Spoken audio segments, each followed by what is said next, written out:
Subscribe कीजिए हमारे channel Shahid रजा Ashrafi official को और बेल आइकन को प्रेस कीजिए जिससे आपको नए नए वीडियो की नोटिफिकेशन मिलती रहे।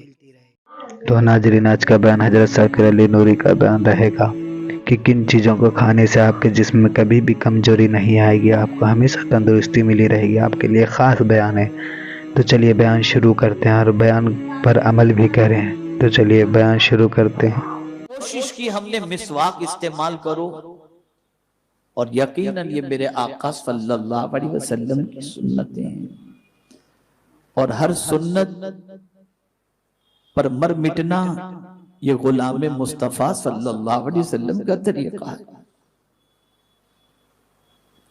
लेकिन आज मुझे आपके सामने रसूल आज़म सल्लल्लाहु अलैहि वसल्लम की जिंदगी के उस गोशे को रखना है जिस गोशे को इख्तियार करने के बाद बंदा कमजोर नहीं रहता, ताकतवर बन जाता है।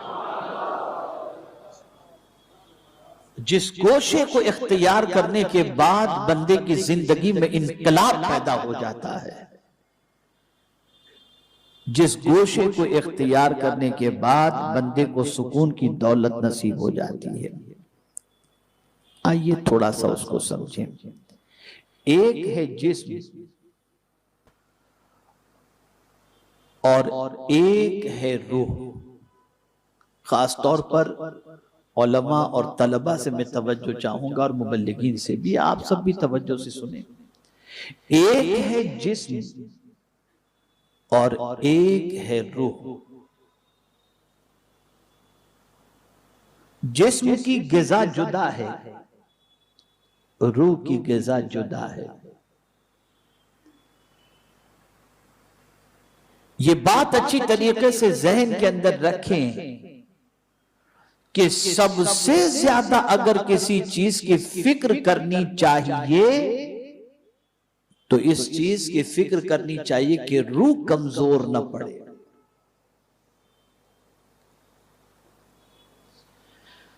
इसलिए कि बहुत सारे औलिया को हमने देखा कि जिस्म के एतबार से बिल्कुल दुबले पतले हैं, लेकिन उनकी रूह इतनी ताकतवर थी कि ताकतवर को तमाचा मारे तो नीचे गिरता हुआ दिखाई दे, इसलिए कि वो रूह उनकी ताकतवर थी। खुद पैगंबर रहमत सल्लल्लाहु अलैहि वसल्लम का आलम यह था कि एक एक महीने तक घर में चूल्हा नहीं जलता था। उम्मुल मुमिनीन हजरत आयशा सिद्दीका रदी अल्लाह तआला अन्हा फरमाती हैं कि एक महीना तो हमारी जिंदगी का ऐसा गुजरा जिसमें सिर्फ दो काली चीजों के अलावा हमारे घर में कुछ नहीं था। और वो दो काली चीजें क्या थी? खजूर और पानी। एक महीने तक हुजूर सल्लल्लाहु अलैहि वसल्लम ने इसी पर इक्तिफा किया। लेकिन रकाना पहलवान जब हुजूर के मुकाबले में आया तो सरकार ने उसे शिकस्त दे दी।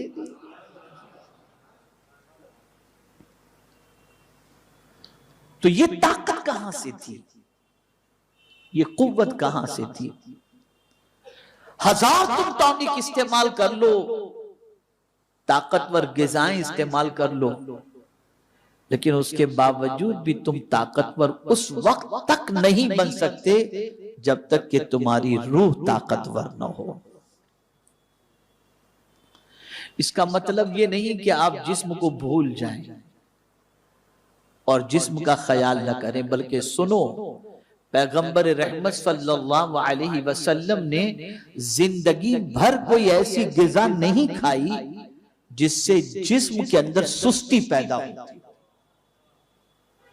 आका करीम सल्लल्लाहु अलैहि वसल्लम की ग़िज़ाओं का अगर आप मुताला करें तो पैगंबर रहमत सल्लल्लाहु तआला अलैहि वसल्लम की ग़िज़ाएं ऐसी ही थी कि जिन ग़िज़ाओं से जिस्म कभी कमजोर होता ही नहीं, बल्कि खुद रसूल आज़म सल्लल्लाहु अलैहि वसल्लम अल्लाह की बारगाह में दुआ करते, अल्लाहुम्मा इन्नी अऊज़ु बिका मिनल अज्ज़ि वल कसल, ए अल्लाह मैं तेरी पनाह मांगता हूं आजिज़ी और सुस्ती से, कमजोरी और सुस्ती से।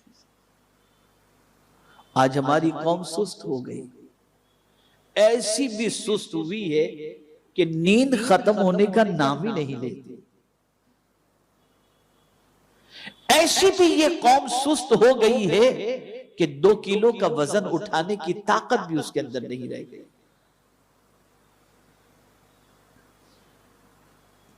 जितने मुस्लिम इलाके हैं वो सारे इलाकों के अंदर होटलों की कतार लगी हुई है और खाने वाले भी मुसलमानों की कतार लगी हुई है।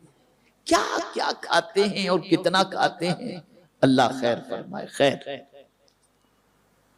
तो अब आइए मैं आपको सरकार सल्लल्लाहु अलैहि वसल्लम की रूहानी जिंदगी का सफर कराऊं, ताकि आप महसूस करें कि पैगंबर रहमत सल्लल्लाहु अलैहि वसल्लम की रूहानी जिंदगी कैसी थी।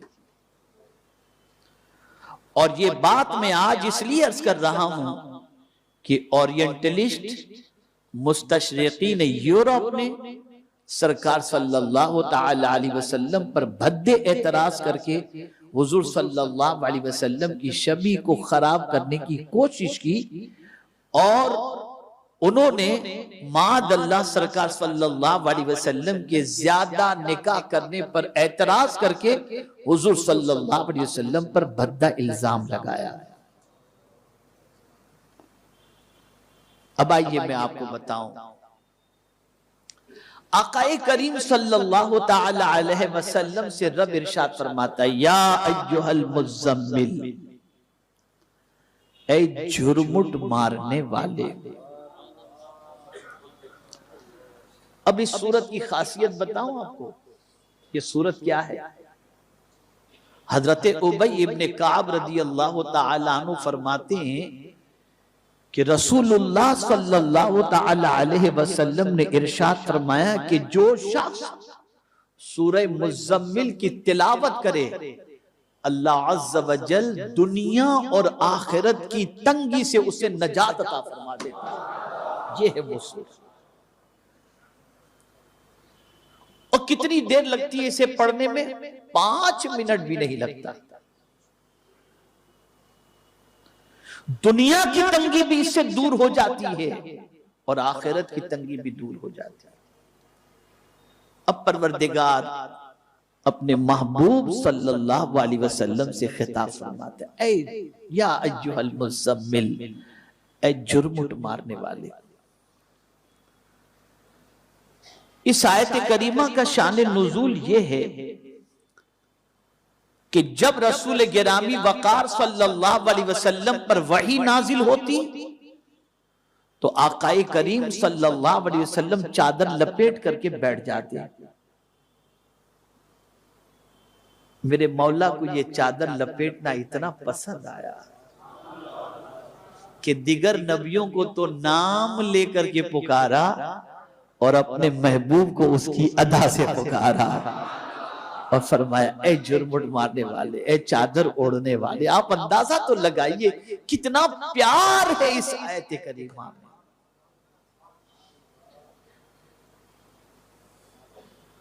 अब चूंकि वही के नुज़ूल से एक तबीयत के ऊपर गिरा कद्र बोझ महसूस होता, ताकत है ना वही में।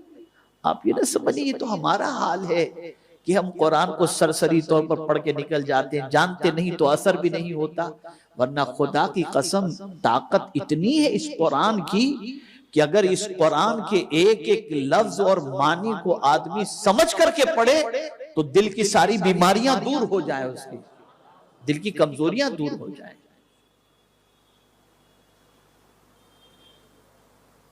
बहुत ताकतवर चीज का नाम कुरान है और जो शख्स कुरान की तिलावत कसरत से करता होगा अल्लाह ताला उसको बेखौफ भी कर देता है और ताकतवर बना देता है। तो वही का नुज़ूल होता तो पैगंबर रहमत सल्लल्लाहु अलैहि वसल्लम पर उसकी ताकत का असर होता। तो मेरे मौला ने फरमाया, ऐ झुरमुट मारने वाले, ऐ चादर ओढ़ने वाले, कुमिल लैल, रात में कयाम फरमा। कयाम का हुक्म दिया गया। ये रूहानी जिंदगी का सफर है। यहां से ये बात समझ में आई कि जहां दाढ़ी रखना नबी की सुन्नत है, अम्मामा शरीफ पहनना नबी की सुन्नत है, वैसे ही रात में उठ करके कयाम करना भी मेरे नबी की सुन्नत है मुबारक। और इस कयाम से मुराद इशा वाली नमाज की बात नहीं है, ये नफिल नमाज की बात है। कुमिल लैल, ऐ मेरे महबूब सल्लल्लाहु अलैहि वसल्लम रात में कयाम फरमा। तो पैगंबर रहमत सल्लल्लाहु अलैहि वसल्लम रात में कयाम फरमाने लगे। इतना तवील कयाम मेरे आका सल्लल्लाहु अलैहि वसल्लम का होता कि अल्लाह अज़्ज़ व जल्ल ने फिर तसल्ली दी, ताहा मा अंज़लना अलैकल कुरआन लितश्क़ा, मेरे महबूब हमने कुरान तुम पर इसलिए नाजिल नहीं किया कि तुम मशक्कत में पड़ जाओ, तुम मशक्कत में पड़ जाओ इसलिए नाजिल नहीं किया। आपको और हमको कोई और तसल्ली देता है, लेकिन या रसूल अल्लाह आपकी अजमतों पर कुर्बान कि आपको आपका मौला तसल्ली दे रहा है, आपका मौला तसल्ली दे रहा है। मा अंज़लना अलैकल कुरआन लितश्क़ा। अब कुमिल लैल कहा गया, रात के लिए रात को खड़े हो जाओ, कयाम करो रात में। लेकिन फिर इख्तियार दिया गया अपने महबूब को कि मेरे महबूब सल्लल्लाहु अलैहि वसल्लम ये पूरी रात कयाम की जरूरत नहीं है, सिवा कुछ रात के। यानी आप एक काम करें कि थोड़ा सा कयाम भी कर ले, रात के हिस्से में से पूरी रात इल्ला के जरिए इस्तिस्ना किया गया, कुमिल लैल इल्ला कलीला, थोड़ी सी रात। फिर उस थोड़ी सी रात को भी फिर कैद कर दिया गया, बता दिया गया कितनी रात, कितनी रात आप कयाम करें। तो कहा गया निस्फहू, आधी रात, अविनकुस मिन्हु कलीला, या उससे कुछ कम करो, या इस पर कुछ बढ़ाओ, और ज़िद अलैह, इस पर कुछ बढ़ाओ। अब यहां से आप समझिएगा, ये जो आज मेकअप की जरूरत पड़ती है, बहुत सारी चीजों की जरूरत पड़ती है चेहरे को निखारने के लिए, उसकी वजह सबसे बड़ी यह है कि रात का कयाम छूट गया। मेरे आका सल्लल्लाहु अलैहि वसल्लम फरमाते हैं, जो रात को तहज्जुद पढ़े, सुबह उसके चेहरे को अल्लाह मुनव्वर कर दिया करता है, रोशन कर दिया करता है। और जब ये आये करीमा नाजिल हुई तो आप जानते हैं सहाबाई किराम अलैहिमुर रिदवान भी रात को नमाज पढ़ने लगे, कयाम करने लगे। लेकिन सहाबाई किराम उम्मत से परवरदिगार जल्ल जलालहू ने इसको मंसूख कर दिया। अब रात का कयाम उम्मत के लिए फर्ज नहीं है, अब ये नफिल के अंदर होगा। लेकिन तारीख ये बताती है शायद ही कोई वली आपको ऐसा मिले जो रात की तारीकी में नमाज न अदा करता हो। सिर्फ इशा की बात नहीं कर रहा हूं, इशा की बात नहीं कर रहा हूं। इशा पढ़कर सो जाना और रात के कुछ हिस्से के गुजर जाने के बाद अल्लाह की बारगाह में खड़े होकर नमाज पढ़ना, ये हर वली की जिंदगी आपको नजर आएगी, हर वली की जिंदगी। इसीलिए फरमाया गया रात को तीन हिस्से में तकसीम करो। आज तो पूरा एक हिस्सा व्हाट्सएप में गुजर जाता है। 3 हिस्से करो रात के। एक हिस्सा अल्लाह को दो, खालिक की बंदगी में गुजारो। एक हिस्सा अहलो अयाल को दो और एक हिस्सा अपने जिस्म को आराम के लिए दो। ये 3 हिस्से रात के करने चाहिए। हुजूर मुजाहिद मिल्लत रहमतुल्लाह ताला अलैह, पासबान मिल्लत अल्लामा निजामी साहब रहमतुल्लाह ताला अलैह को बुखारी शरीफ जो पढ़ाते थे, कौन से वक्त पढ़ाते थे? तहज्जुद के वक्त पढ़ाया करते थे। ताकि शागिर्द भी तहज्जुद के लिए बेदार हो और उस्ताद तहज्जुद के वक्त उनको बुखारी शरीफ का दर्स दिया करे।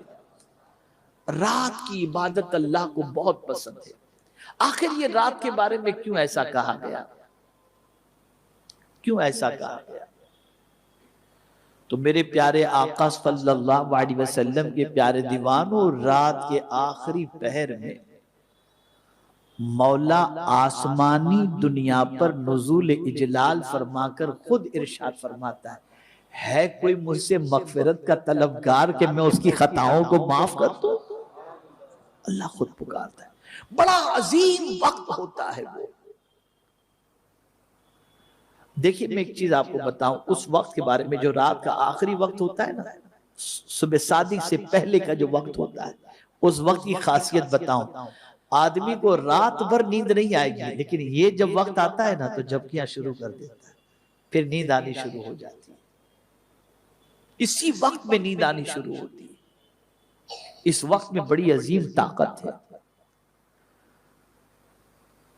औलिया किराम इस वक्त में क्या करते हैं? तो कुरान कहता है वल मुस्तगफिरीन बिल असहार, कि वो सहरी के वक्त अल्लाह की बारगाह में मगफिरत की दुआ किया करते। यानी उस वक्त को बड़ा कीमती समझो। वो दुआ की कबूलियत का वक्त है, वो अल्लाह को मनाने का वक्त है, वो अल्लाह को राजी करने का वक्त है, वो अल्लाह की बारगाह से खुशनुदी हासिल और नजात का परवाना हासिल करने का वक्त है। तो नाज़रीन, अगर बयान अच्छा लगे तो जरूर वीडियो को लाइक करें और हमारे चैनल को सब्सक्राइब करें और अल्लाह से दुआ करें कि अल्लाह हमें नेक अमल करने की तौफीक अता फरमाए और हर बला मुसीबतों से, परेशानियों से, आफतों से, बीमारियों से हिफाजत फरमाए। तो मिलते हैं अगली वीडियो में, तब तक के लिए अस्सलामु अलैकुम वरहमतुल्लाहि वबरकातुहू। वीडियो अच्छी लगे तो हमारे वीडियो को लाइक करें और हमारे चैनल को सब्सक्राइब करें। शुक्रिया।